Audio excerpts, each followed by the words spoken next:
The Duke and Duchess of Sussex reportedly explored the possibility of changing their children's surname to Spencer amid a protracted and fraught process involving the issuance of passports for their son, Prince Archie, and daughter, Princess Lilibet.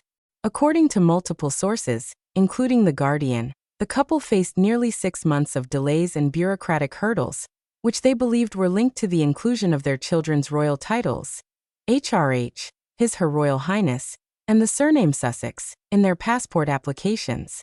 Archie and Lilibet became entitled to their royal titles following the accession of their grandfather, King Charles III, in 2022, based on the century-old rules established by King George V in 1917. These rules stipulated that the children and grandchildren of the sovereign, unless otherwise specified, hold the HRH prefix and princely titles. After Princess Lilibet's christening in 2023, Harry and Meghan formally started using prince and princess titles for their children, following correspondence and what was described as private agreements with the king himself. However, a source close to the Sussexes told The Guardian that the couple believed UK officials were deliberately delaying the issuance of passports because the applications prominently displayed the royal titles alongside the surname Sussex. Archie was originally recorded under the surname Mountbatten-Windsor, the traditional royal family name combining the House of Windsor with the family name of Prince Philip, but the switch to Sussex for the children seemed to trigger administrative resistance. Intriguingly, it was reported that Harry reached out to his maternal uncle, Earl Spencer, famously known as Princess Diana's brother, to discuss the potential of adopting Spencer as the family surname for Archie and Lilibet, should the passport issues persist. This choice would have been laden with symbolism, reconnecting to Harry's late mother's family name, and possibly signaling a desire to distance his children from the Sussex title amid ongoing tensions with the royal establishment. The standard processing time for UK passports is approximately 3 weeks.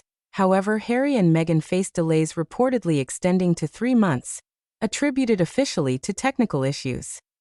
In a bid to expedite matters, the Sussexes reapplied using the 24-hour passport service, only to have their appointment unexpectedly cancelled at the last minute due to a systems failure.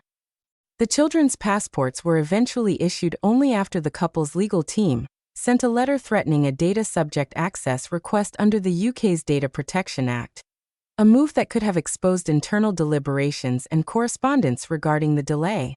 Buckingham Palace, meanwhile, has emphatically denied any involvement by the king or royal aides in causing these delays, calling such allegations unfounded.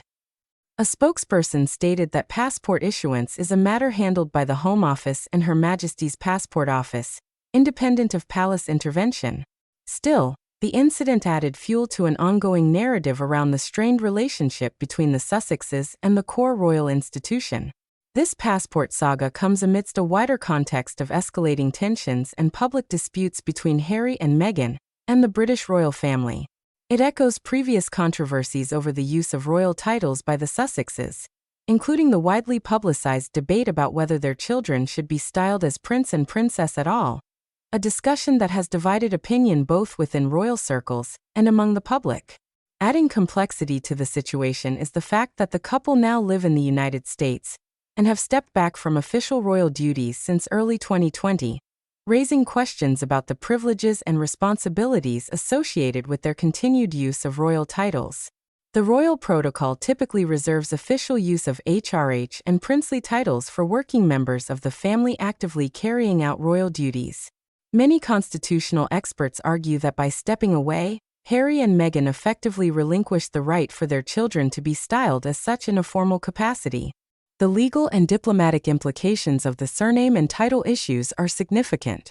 A passport, particularly one bearing a royal title, is not just a travel document, but also a formal recognition of identity and status.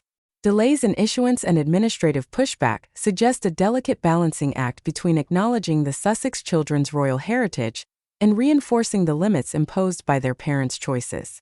Observers note that this incident might also have wider repercussions for the monarchy's public image, feeding into broader debates about the role of titles, succession, and modernizing the institution to adapt to changing family dynamics and public expectations.